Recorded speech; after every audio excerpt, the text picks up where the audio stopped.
We begin with breaking news tonight. President Donald Trump announcing he's leaving the G7 summit early after urging all of Tehran to evacuate the city in a post on Truth Social. Good evening and thank you for joining us. I'm Natasha Verma. And I'm Steve Lacey. Of course, this is stoking fears that the Israel-Iran conflict could reach new heights. Let's take a live look at the Tel Aviv skyline where it is just after 5 a.m. local time. Fox 8's Sharon Crowley is monitoring the latest developments live in the newsroom. Sharon? Yeah, a lot unfolding this evening. President Trump, as you mentioned, leaving the G7 early because of the rising tensions in the Middle East as missiles continue to fly between Israel and Iran. Now, the president also calling on his National Security Council to convene in a situation room tonight. Earlier today, the president urging all of Tehran to evacuate, saying in a post that Iran would not be allowed to have a nuclear weapon. And shortly after that post, Israel fired more missiles into Iran.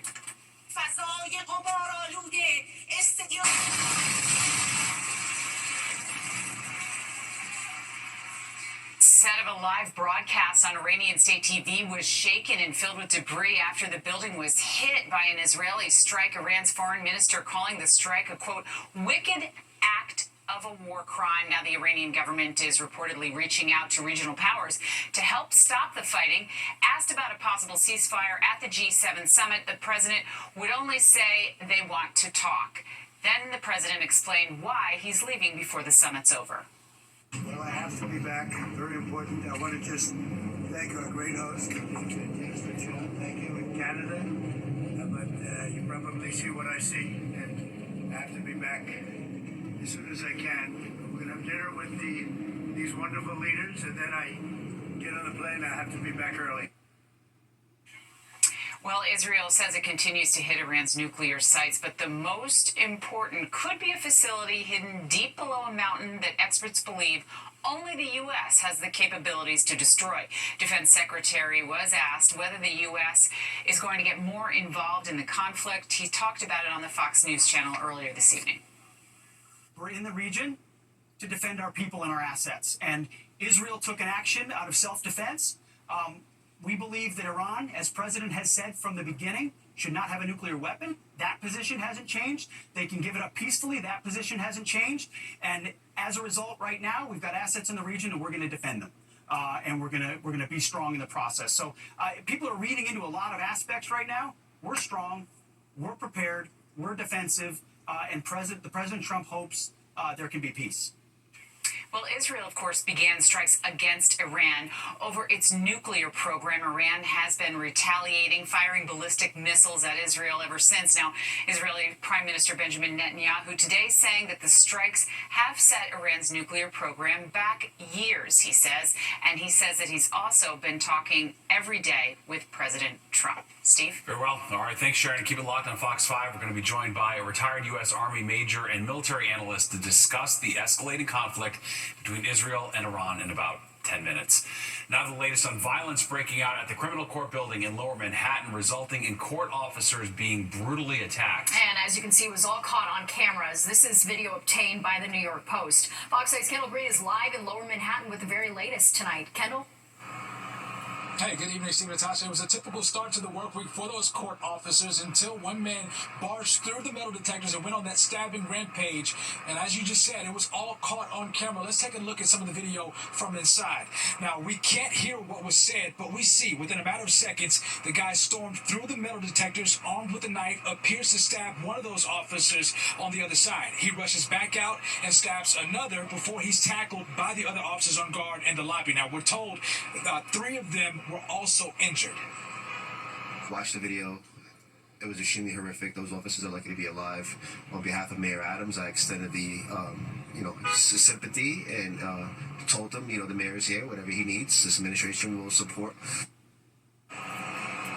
Meanwhile, this brutal attack unfolding as the New York State Supreme Court Officers Association has been sounding the alarm over severe safety concerns. Just one day before the stabbing, union members report their staff count plummeting to bleak levels to the New York Post, saying 35% of posts are unfilled, and within the last decade, the number of applicants to fill those roles dropped dramatically by 110,000 to just 28,000 applicants. Union members are connecting that staffing issue to today's dangerous courthouse incident. Is a prime example for them to now put into place some of the solutions we've offered, some of their own solutions, and make sure that these facilities are operating safely. If we don't feel safe in the courthouse, how is the public supposed to feel safe? Now, New York State Unified Court System sent Fox 5 a statement in response to those staffing concerns, saying in part, quote, uniformed supervisors are constantly reviewing staffing levels in all of our courthouses and where appropriate and permissible under civil service laws and rules, adjusting staffing levels. Now, at last check, 5 of those court officers have been released from the hospital, and charges and ID for that suspect so far haven't been released. But that's the latest here in Lower Manhattan. Kendall Green, Fox 5 News. Steve?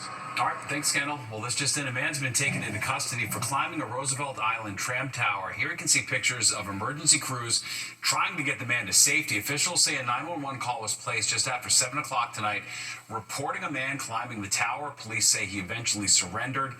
One witness describes the scene. Came out of the gym. My buddy texted me, said there was a guy climbing on the support beams on the tram on the Manhattan side. What did you think of that? I looked up, I saw him waving like this, and I thought he was going to jump, or I thought he was a base jumper, or I thought he was one of the Instagram guys that I follow that does all the crazy stunts on the top of the buildings. That man was taken to New York Presbyterian Hospital for evaluation. Well, new details about the shootings of 2 Minnesota lawmakers and their spouses. Today, the state's acting U.S. attorney laid out the timeline for the attacks. Officials say Vance Belter first went to the home of the state senator, John Hoffman, early Saturday morning and shot the senator and his wife, and then went to the homes of 2 other lawmakers, but one was away on vacation, and he allegedly left the other lawmaker's home when police arrived. Belter then allegedly traveled to the home of State Representative Melissa Hortman. She and her husband were shot and killed.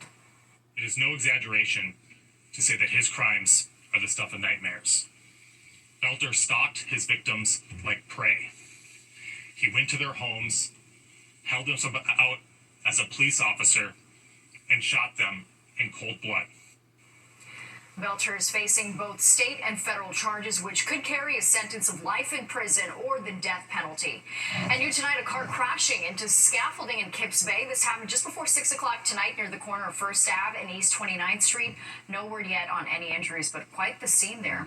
All right, turning to the weather, and this blah weather just won't quit. Yeah, a great way to describe it, no doubt about it. Chief Meteorologist Nick Gregory here. 2 frontrunners in a race for New York City Mayor Andrew Cuomo and Zoran Mamdani continue to send their message to voters. One of the strategies Mamdani's using to try and undercut Cuomo's lead is cross endorsements, because New York City has ranked choice voting. Today, rivals Mamdani and former State Assemblyman Michael Blake cross endorsed one another. It comes as the New York Times editorial board decided not to back any of the candidates running for mayor. The board criticized Mamdani for his lack of experience and attacked Cuomo about the accusations of sexual harassment that forced his resignation. Both candidates reacting to the New York Times editorial board during appearances earlier today. They have the right to their opinion. I'm excited to show that our ideas are not only urgent, they are not only feasible, but that we will in fact deliver them and implement them across the city. To the extent that they said they didn't think Mr. Mamdani was suited to be mayor, I agree with that. Early voting already underway. Many of the candidates, including Scott Stringer, casting their ballots early. Political analysts will be watching whether voters lean toward the progressive or more moderate candidates in the party. The Democratic primary, by the way, next week on Tuesday, June 24th. And back to our breaking news tonight. President Trump leaving the G7 summit early. All right, straight ahead, an expert's going to weigh in on what this could mean for the escalating Israel-Iran conflict and the U.S.'s potential role in it. Plus this. This is a special place. It's a landmark, and it should be preserved. Big names coming together, all in an effort to save a historic church on the Upper West Side. To keep a historic Upper West Side church from getting approved for demolition. Fox 5's Arthur Chen shows us how politicians and celebrities are coming together to help save West Park Presbyterian Church. I wouldn't be here. I don't think any of us would be here if we didn't have places like this. Some might see an old building wrapped in scaffolding falling apart, but others declare the building on the Upper West Side corner of 86th Street and Amsterdam is a pillar holding up the community, the art scene, and more. In an ongoing saga, the owner, the West Park Presbyterian Church, has served an eviction notice to their tenant, an arts group called The Center at West Park. and a host of names turned out Monday demanding the thriving center be allowed to stay. This is probably the biggest success story in the Upper West Side now. We've had 27,000 paying audience members come through here in the last 2 years, and that's 27,000 people that go to our restaurants and our bars and our stores. This is an economic driver as well for the city. But economics is also driving the motivation for the building's owner to sell. The building is at the heart of a more than $30 million real estate deal to develop new housing at the site, a plan those who currently use the space say will damage the sense of community and history that the space has helped build. This building is not only beautiful and historic, it's inspiring, it's resilient, it must be preserved so that future generations can appreciate its architecture and the vibrant artistic lives that exist here every day. We don't need another high-rise in the city. I mean, there's room for that, of course. You know, there are places for that. This is a special place. It's a landmark, and it should be preserved, and it should be saved. The building's owners faced two legal hurdles. The first was whether or not they could evict the tenant. The courts ruled in their favor. That eviction notice was given last Monday. But this building is also landmark status, which heavily restricts what a developer can do to this building. The owners have asked that it be removed from the landmarks list. How that's going to go is unclear. In the meantime, the owners of the building are, as of now, allowed to change the locks. If and when that happens is unknown. On the Upper West Side, Arthur Chien, Fox 5 News. And representatives from the church tell Fox 5, in part, all New York courts have ruled in favor of the church, who are now exercising their right to reclaim the space. They also tell us that they're working with the tenants on an orderly transition. And we're just getting started on this very busy Monday night. Still to come, Gen Z going retro, what some of them are ditching their smartphones for. In the wake of the opioid crisis, the attorneys general of all 50 states and Washington, D.C. have agreed to a $7.4 billion settlement with Purdue Pharma and its owners, the Sackler family. The payment settles thousands of lawsuits alleging Purdue Pharma's pain medication OxyContin caused a nationwide addiction epidemic. The money from the settlement will go to prevention, treatment, and recovery programs. The attorneys general say the settlement also ends the Sacklers' ownership of Purdue and bars them from making, selling, or marketing opioids in the U.S. Now to a case of Brooklyn bike lane backlash. And the city says it's ready to take action. The mayor says it comes in the wake of some viral videos of crashes between bikes and pedestrians. All right, it's all going down on Bedford Ave in Williamsburg, and that's where Duarte Geraldino is with the latest. They didn't want to go on camera, but these men say they have dozens of videos showing kids getting hit by bicycles in the protected bike lane along Bedford Avenue. In one, a child steps off a school bus and walks forward. A cyclist slams into him. My son was injured on a bike lane. I went through this trauma. This man, who has 9 kids and several grands, says he was so worried he stepped into the bike lane to try and stop riders who were ignoring the school bus sign. I went into traffic and I physically went in front of the biker. So he hit me. I grabbed him by both hands. This bike lane was first installed under Mayor Mike Bloomberg last year. The Adams administration redesigned part of Bedford Avenue, adding barriers and pedestrian islands. But people who live here say that design didn't account for the large number of children that could get hurt. So this is the barrier, just parked cars, and it's getting in between them and across the biking lane that is so dangerous, community leaders say. And they don't actually blame the bicyclists. Bicyclists have all the right to ride the street, and they are innocent as well as the children. We blame the design. Now Mayor Adams says the city will take out the protected barriers on a 3-block stretch. I think it's a horrible idea. Alexa Sledge from Transportation Alternatives says the protected lanes have worked. For the first 5 months in 2025 versus that same period in 2024, there have been significant safety benefits. Pedestrian injuries fell 10% and motorist injuries fell 42%. But community leaders say many crashes are not included in city data. Most of the incidents where the children were hit, they didn't call the NYPD or the FDNY, they called the Hatzalah Volunteer Organization, and those data is not reported. While we were filming, a pedestrian and cyclist collided right in front of us. We took the bike off of him and helped him up. I think I'm okay. Are you okay, sir? The city says work to remove the barriers will begin this summer. In Williamsburg, Duarte Geraldino, Fox 5 News. Boy, there was an accident while he was there. Jeez, wow. All right, well, agitated over what they say was an unfair exam. An entire school district says part of this year's Regents exam wasn't fair. Plus this. They say what's old eventually becomes new again. I'm Arthur Chian on the Upper West Side, where word is spreading about a renaissance for the good old BlackBerry. That's coming up next on the 10 o'clock news. It's not just parents and students, but an entire Long Island school district is crying foul. All right, as Fox 5's Jody Goldberg shows us, it all has to do with part of this year's Regents exam. Sam Tay and Andy Rio spent the school year prepping for the newly implemented 8th grade Earth Science Regents exam. But the two, both straight-A students, say they were shocked when they showed up to take it. My heart dropped. I was like, am I supposed to know this? The tests felt like a reading comprehension test. Students across the state who took the exam have been sounding off about issues on social media, and locally it was addressed at the Jericho School Board meeting. I didn't really believe what was happening because everything I studied had basically gone to waste. They're criticizing it not because they weren't prepared, but because the test wasn't what they prepared for. One of the questions was about toll payments, whether it wasn't covered, which is a huge topic, and we spent months on it. Now, here in the Jericho School District, students who performed well on the Regents exam could use that score to boost their final grade, and those who may not have aren't penalized. The superintendent tells me after what happened this time, no test scores will be counted. The kids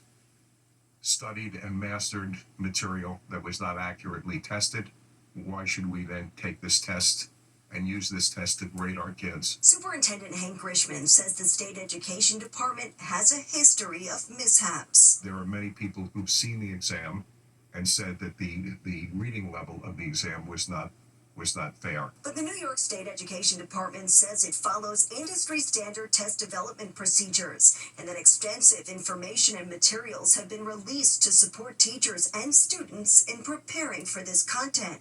Alan Singer is a professor of education. My understanding is that the new exam is aligned with the curriculum. While it's unclear what the scores will mean for children across the state, students and staff in Jericho hope their frustration turns into fuel for reform. On Long Island, Jody Goldberg, Fox 5 News. Yeah, that'd be stressful. Yeah, You're not ready for that such a whole headache. subject. Well, forget partying like it's 1999, the year BlackBerry was introduced. How about communicating like it's the year of the 20th century? Why Gen Z is ditching the smartphone. Well, for many of us, smartphones, of course, were a real game changer. But not to some Gen Zers. Fox 5's Kendall Arthur Chian shows us why some of them are communicating like it's 1999.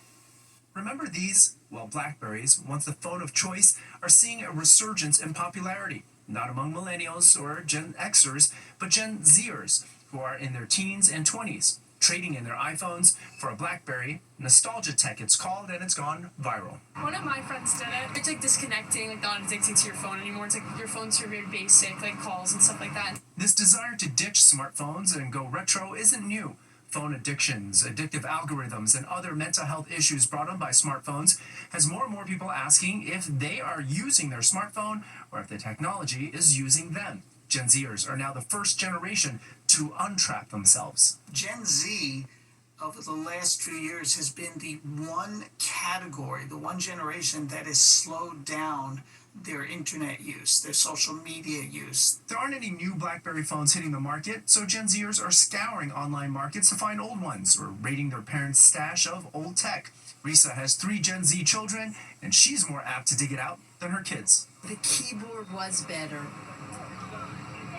and it operated more for business. While taking a step back from technology has its obvious appeal, the technologists we talk to say there's a problem here. These phones do a lot more than dumb phones or BlackBerries do, whether it's paying with Apple Pay or getting in the subway system by using Omni. And they say once that reality sets in, this trend becomes far less popular.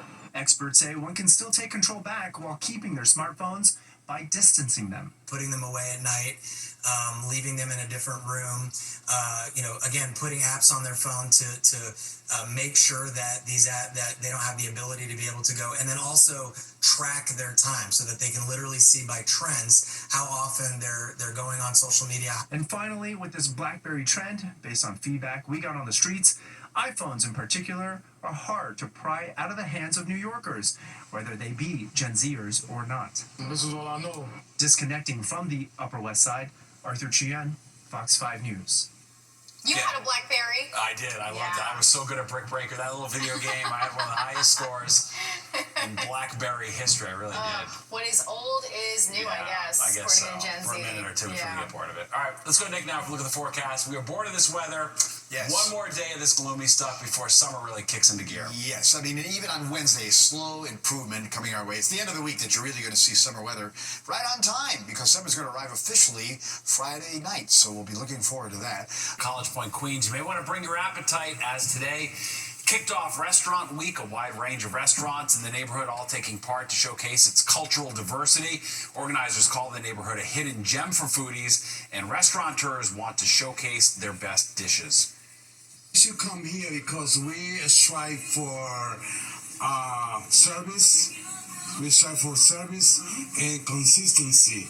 So that's what is make us a little different than the other ones. All right, as an added bonus, participating restaurants will also offer a 20% discount. Restaurant Week will last until June 30th. Looks good. Yep, well, last summer we told you about Donna McKechnie's triumphant return to Broadway. Say goodbye. The sweetness and the sorrow. Now she's getting ready to join her original chorus line castmates for a big 50th anniversary benefit. It's time. Well, this isn't something you see every day, especially in the D.C. suburbs. That's a pretty big gator spotted outside a motel in Fairfax County, Virginia. Someone called 911 after seeing it this morning. It was en route with its owner from New York to North Carolina. It's America, anything can happen. I see a lot of stuff on Route 1, so that's not much. I've seen bigger in Florida. Wow, okay. People have seen bigger in Florida. In case you're wondering, the gator's owner was not sighted. Just going for a morning stroll. What's the big deal? Pretty wild. All right, well, a major change coming to WhatsApp. Mark Zuckerberg dropping the bombshell that he's incorporating ads for the first time into the messaging app. This comes 11 years after Facebook bought it. Meta, the parent company of Facebook, announcing today that ads will only appear in the app's updates tab. The company says it will also monetize the app's channels feature through search ads and subscriptions. Well, Broadway's singular sensation is about to celebrate a big milestone.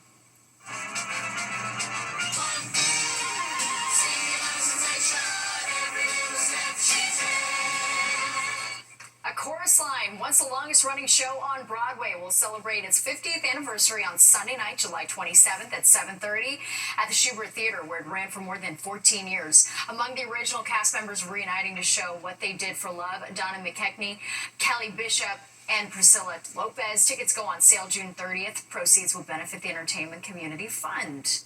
And there's more of the 10 o'clock news straight ahead. All right, but first, here's a look at what's coming up on Goodnight New York.